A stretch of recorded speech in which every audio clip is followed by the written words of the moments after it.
Hey guys, it's Priscilla coming to you from the Lock Gardenista Farmacy. I figured I'd give you guys an updated July tour of the pharmacy. If you guys aren't familiar with me already, I am in a suburban neighborhood in Zone 7A, and I am working on slowly increasing my fruit forest. So here's the updated July tour. So we'll start with the front. So here, this was once a mulberry, but it is now an apple. And then we have our blackberry, and then here is more of the little herb garden. I shouldn't say little. So I've got 2 rosemary plants, got a lavender plant. I do have some greens in there that's struggling between a plant that my grandmother used to have in here that just not want to die down. And I've got sage over there, oregano over here that's going to flower, and thyme over there. Then in the pots, I have a grapevine cutting along with peppermint, and another grapevine cutting. So if we come back here to the center, we've got a Nantucket Cherry, one on this end right here, and then one on that end behind the light. There are some weeds. I do have to pull them. I'm not going to do them right now. I've got rosemary, blueberries. That's some blueberries still hanging on. Blueberries. I've got onions in here. I've got a rose bush in here, right there. Got some flowers for the bees, because I do have bees in my backyard. And I call that bad boy live forever. I don't know what it's called. It won't die. It just comes back, but it's really good for the pollinators. They seem to love it. And then I've got more blackberries here. You can actually see some blackberries. And this is the first year that it was in the ground, so I wasn't expecting a whole lot. I definitely expect more next year. And then I did take some cuttings that I put in the pot there and pot here. So this is another blackberry plant. Ooh, and I've got one that is ripe, guys, and I'm going to take that because I'm fat. Not really fat, but just greedy fat. But I am making cuttings for my new neighbor who wants to get into gardening as well. So we do have some more, and then this one is almost ripe. I'm not going to pull that yet. And then here I have a mulberry plant. That was good. Another blackberry plant, and another blackberry plant with some blackberries that are slowly starting to ripen. Oh, I found another one. The beauty of being able to walk your property and just snack as you go. Look at that. Look at that beauty. Yep. Okay. So here, there's mostly strawberries along the front of the house, and they've pretty much run their cycle. I've got stragglers here and there. And then here's my mint patch, and I've got 2 honeyberry plants back there as well, and a weird corn trying to grow. And then don't mind the weeds. I got a thing full of carrots. There are pineapple heads in there minus the grass weeds. And then here is my banana plant. There's actually 2 in there, and I do need to repot it because this one is taking over the pot and that one is struggling a little bit. Got another grapevine cutting, citrus, mango, and then my dear ex-mother-in-law sent me some pepper cuttings that I am going to, not cuttings, but pepper plants that I am going to put in the back probably today or tomorrow and get it actually in the ground so we can do its thing. And then here I've got an elderberry plant. That's one of 2 that I have, and then I have some cuttings to make some more elderberry plants, and then I may actually sell some. And here's the second one, and they are fruiting. Look how tall that bad boy is, and they're definitely fruiting. I do have another blueberry plant here, some echinacea in mixed with the strawberries. another blueberry back there. I've got some tree collards back there and a pink lemonade blueberry right there. There's another tiny blueberry plant right there that I've got to acidify the soil in that area because it's turning a little yellow. And then if we go along the side, I've got a pear tree here and another pear tree right next to it. I've got another pear tree here. Pear, apple, rose. That's the apple. That is another rose. And then this is an Asian pear. You can see Asian pears on the plant. Absolutely gorgeous. And then I've got kale. That's a peach tree. We've pretty much taken all the peaches off of that for the season. And then I'm going to zoom out if it'll allow me to, and it won't because as far as it's going to zoom out. But here is my grapevines all the way down. And if you've seen the previous videos, I cut them down to about 2 to 3 inch stubs. And this is how it has grown back. On the bottom is the watermelon. So that's finally starting to shoot out, and you can see it is flowering. So hopefully I'll have a few watermelons soon. And this is not the only area where I have watermelon. And then the grapes are there. There are definitely a lot. In previous pictures that I may have posted on my Facebook site, I had cut this down because it was shading out, and this is how much it has grown back in less than a month, and I need to cut it down yet again. So coming back over here, this was the peach tree I left at. This is another Asian pear, another rose, another Asian pear. And then this was where my raspberry patch is. And again, it's not always going to look pretty. I don't try to go for beauty. I go for function. And oftentimes if there's bare dirt or bare wood chips, weeds are going to grow. And a weed is just simply a plant that you didn't plant there. Like, I did not plant that sunflower right there in front of my peach tree. But you know what? I'm going to leave it there. That's considered a weed. Bird probably put it there. But it's okay. Don't mind the chickens. So I do have watermelon plants here mixed with some weeds, but you can see the flowers. And then all of that over there is raspberries. And if you guys were following, if not, you can go back to my Facebook group, which is the Lot Gardens to Farmacy also, or you can look at one of my first tours. They were stubs. They were probably like maybe 4 inches off the ground. And this is what it's done. And it was only like maybe, I would say, less than 10 pieces coming out of the ground, and all of that turned into raspberry. So don't be afraid to prune. In this pot, I've got a cherry tree that's eventually going to go in the ground. And over here, a nectarine tree, which if you would have saw this bad boy last year, it looked like that peach tree right there. My chickens are a little mad because they see me and I'm not feeding them.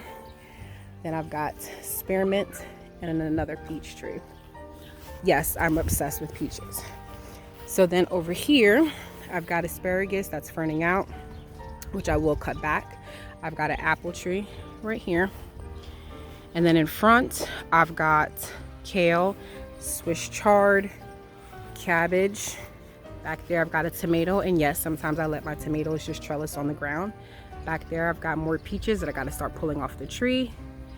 I've got pepper, lavender mixed with weeds, which I'll pull shortly. Another lavender. I've got broccoli that is pretty much going to flower, and I leave it here because one, it'll go to seed, and then the oriental greens, which is right next to it, that has the yellow flowers popping out, I've got bees here, so anything that I can get to feed them, I leave it, and then eventually it'll turn into seeds, so that I don't have to purchase seeds again for this particular plant next year. This is, I believe, another peach tree, which was also tiny, which was almost on its deathbed last year, and I put it in the ground, and this is what it's done. And if y'all take a look back, I think February, these were all like little twigs. Cabbage, red cabbage, and I've got green cabbage over there. And yes, you will get bug damage. it is part of the process. I've got 2 other thyme plants in here as well. One there hiding. Plenty of kale. I love kale. So I've got different versions of kale. I've got more flowers. I've got another, I think that one's an apple tree actually.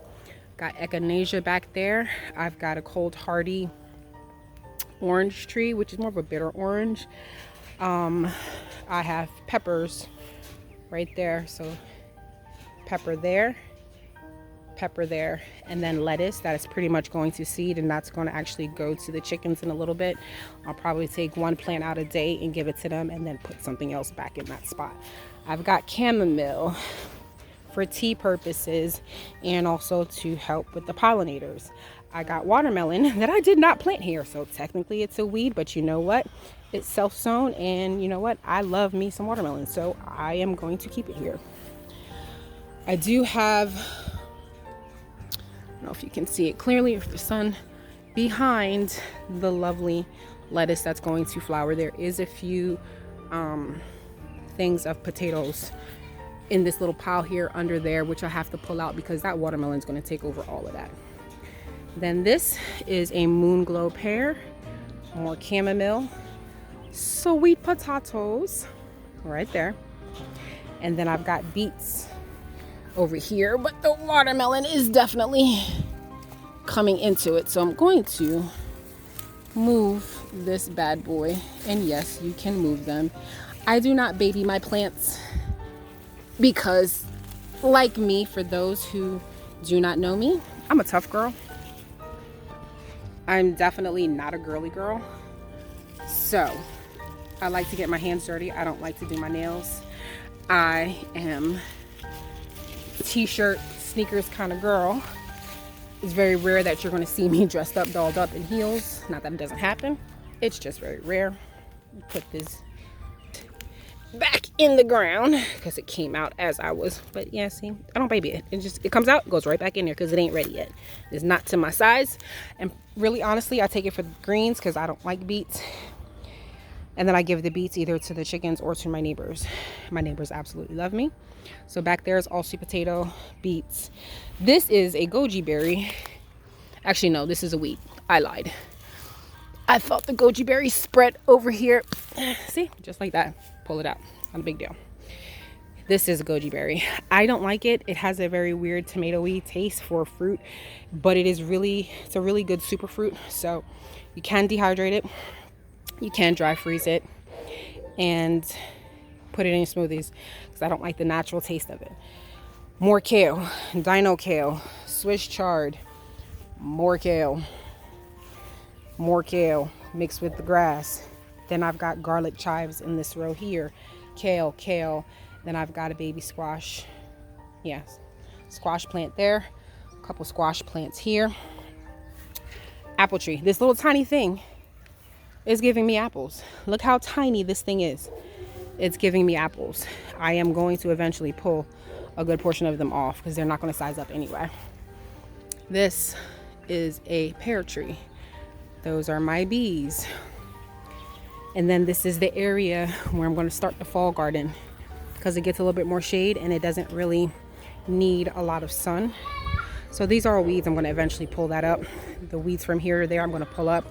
I'm going to put the peppers over here. I'm going to put some more carrots over here. I'm going to put some more lettuce over here, some more cabbage and some broccoli. So that way it still gets sun, but in the fall, as the trees fall, it won't be as shaded when the days start to shorten. So pear tree, like I said, pear tree, cherry tree, and another cherry tree right there. Over here, I know I've got a trellis. I never staked it in the ground, but the trellis is there, and in here is a mixture of, yes, weeds. As you can see, again, it's not always going to be pretty. Cucumber and watermelon. And if we're lucky, I might be able to find a decent sized cucumber. If not, it's okay. I do need to water because it is ridiculously hot. It is 80 degrees for 8 o'clock in the morning, which is pissing me off because as I stand out here, I'm sweating bullets. Don't mind sweating, but not for gardening purposes, if you get my drift. All right, let me behave. Um, I don't see any, and I do need to pull weeds. I think I pulled the last of the ripe cucumbers yesterday, so no fret. Then my chickens are back there, the ones that I'm not going to eat. Those are my egg layers, making all that noise because they want out. And then those are my meat chickens. Those are the ones that are making, well, they're not making as much noise as the ones back there, but they see me and they're like, lady, where's my food? Let me make sure that none of said chickens went into. Now, which one of y'all retarded chickens of mine put the food all the way back there? Like, y'all really gonna make me walk all the way through? I don't know if you can see them, but they plump. They were tiny, tiny, tiny. Now they plump, and they've got about another week or so. And I'm gonna move this today because they tore up the grass. So I'm gonna move this today and then put them on fresh grass. And that's what we do. I had to do this because a fox got to 6 of my chickens, which did not make me happy. Oh, your little fat butt pushed through this thingy. Move. Move. Pause that. All right, so here they are. And then we're gonna go to the other side. They're gonna be in my freezer next week. And no, I don't feel bad about it because that's what you do. And then over here, I'm gonna clear that out as well. And then put some more fall stuff there. So as we go around, my girl's back there making noise. My compost is next to this plant here. And then I'm gonna clean this out as well. I do have roses in here.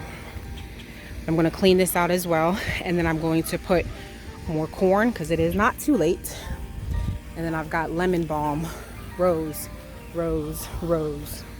And then here, it's a nice hodgepodge of stuff. So I've got 3 tomato plants, 2 trellised up. I do need to trim them, but they're mostly cherry plants. The only one that's not trimmed up, that's like more of a beefsteak type of tomato plant. This one's laying on the ground. Am I worried about it? Absolutely not. I will get to it. I'm a mom of 5, business owner. I have my own insurance company. I also do credit repair, and occasionally I dabble in real estate investment. So I'm a busy girl, and with my busy schedule, I still get shit done. And I'm not going to apologize for my language. I've got okra, red vein sorrel, okra, fig, zucchini, red vein sorrel, squash, that's another zucchini, another fig, more zucchini, and another zucchini. And I've got garlic chives along this row. And when it's not as hot, it will actually get taller like regular chives, but it has more of a garlic taste to it than an onion taste. So there's a lot you can do. And if you watched my previous video, my previous tours, these fig trees I thought were dead. So they were probably this tall, if that, from the base, and then I had the mulch wrapped up to it. I cut it all the way down. All this growth here is from this season, and you know what? Got baby figs on it. See? And hopefully they will ripen before it starts to get cold. And this is all this year's growth from probably June, from June till now. That's how much this has grown. This has just really gotten more fat than tall. And then this one, same thing, more fat than tall. Now I've got 2 hazelnut trees, and I might actually relocate them because they seem to struggle. I might put them more so towards the front by where the lilac is, gets more light, not shaded by the side of the house, because this is the other side of the house. So it's got a little bit more shade from my house and my neighbor's house. But you can still get a good amount. And I've got garlic in there as well. I've got garlic, I have got a pomegranate, and I've got a jostaberry. Little. So you can make use of areas where there's shade. There are some shade loving plants, you just got to do your research. And then come back to the front, and I've got a lilac plant all the way by its lonesome. Don't mind the balls in the yard. Like I said, I've got 5 kids, so they do their thing. Basketball court, one's a football player, one likes basketball, one likes volleyball. Daughter is into gymnastics and dance. So It's my pharmacy, guys. And on this third of an acre, I produce a lot of food. Oh, wait, let me show you the chickens in the garage. So you saw the ones outside. Don't mind my garage. And these bad boys will go outside, and they're mad because they need water. These bad boys will go out next week when the other ones are finished getting processed, or when I take the other ones to get processed. These will go out, and then also next week the third set of chickens will come in. There is 31 chickens in here. Yes, 31. But 30 are meat chickens. They gave me a little surprise one, and that's probably going to be an egg layer. Hopefully it's a female. If not, if it turns out to be a male, he will get eaten, because I cannot have a rooster in this development because they make way too much noise. So that's that. Don't mind the chalk on the porch. But yeah, that is my little sanctuary, my little pharmacy. And it is going to continue to expand season after season, with the idea of being able to have most of my food coming from my land, my herbs, my fruits, my vegetables. Your herbs can make medicine, so you don't have to depend on pharmaceutical drugs. And my meats, starting with chickens. My rabbits are next, also producing my own sugar because I've got bees. So you see that sweat? Yep, all that sweat. Take it all in. Yep, sweat. That's what happens when you're outside in the garden and it is 80 degrees, 8 o'clock first thing in the morning. But it is what it is. I am not complaining. I do need to get my hair done. Charles Carr, Stanley Charles Carr, I need you to get my hair taken care of. Yes, I'm shooting you out on my video because that's the only person I really trust with their hands in my hair on a consistent basis. So if anybody has locks and is willing to come to Delaware, Stanley Charles Carr at Lock Nation in Newcastle, Delaware is the place to get your hair touched up, because he does wonders. And if you think I'm lying, look him up. He's on Facebook and Instagram. Lock Nation, the movement, Lock Nation Stan. You can find him. But yes, this is my sanctuary. This is my place of peace. I can sit on my porch first thing in the morning, all sweaty.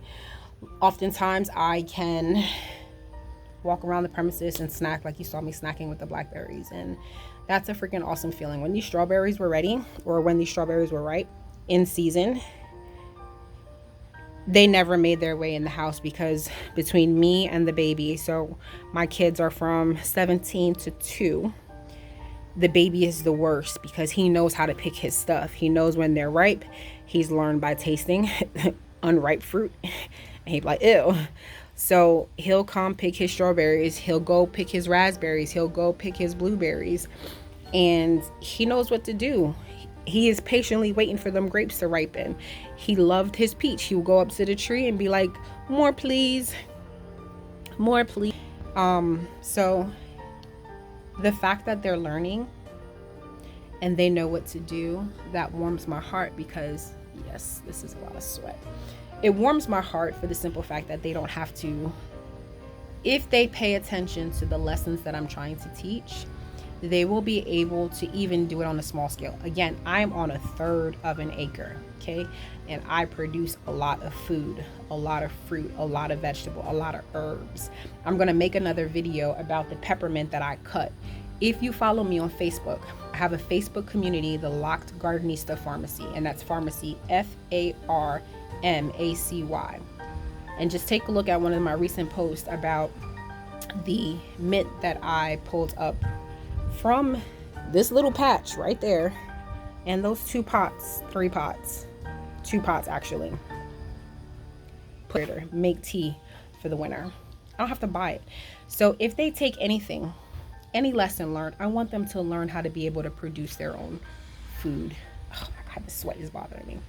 I don't apologize. It's real life. When you out there, you know, in the sun, in the heat, you're going to sweat. And I'm not going to sit here and wipe it off and play pretty. You're going to get me as I am. If you're going to learn to know that I'm the type of person, what you see is what you get, and that's that. And I'm just that real. But back to what I was saying. If they learn anything, I want them to be able to learn how to produce their own food and not depend on the grocery store, because this commercialized food, see, okay, I hate to do that. This is why me and these birds be fighting. Why are you on my blueberry plant? Yes, I talk to these birds. I argue with these birds. Get off my plant. Thank you. So I want them to be able to learn how to produce their own food and meat, food, medicine, be it fruits, vegetables, whatever, meat, because I want them to learn to depend on their own skill.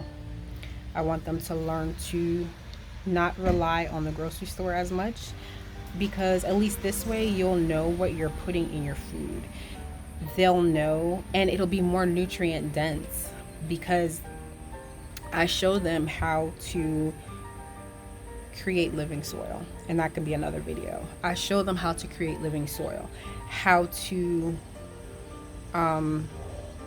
compost in place, how to make their own compost, how to feed the bacteria and the fungi in the soil so that your roots can take in all the necessary nutrients.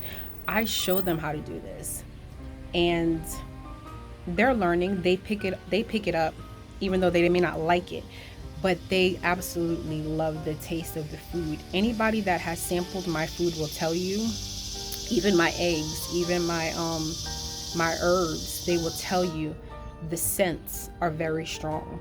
Take my herbs, it will, like, even if it's just rosemary, you take my rosemary, you take my lavender, it will smell, or make that whole entire room that it is in smell very strong of that herb.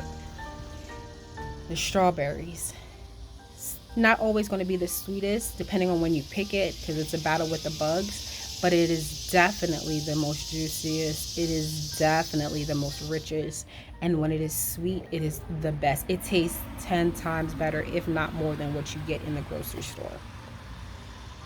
I kid you not. Same thing with the blueberries. I didn't like blueberries because when the blueberries in the store are beyond bland. I grew my own blueberries and I absolutely fell in love. Absolutely fell in love. My raspberries, my neighbors will tell you, my mom will tell you, my kids will tell you. The fall gold raspberry, you can't even get that in the grocery store because the way it falls apart.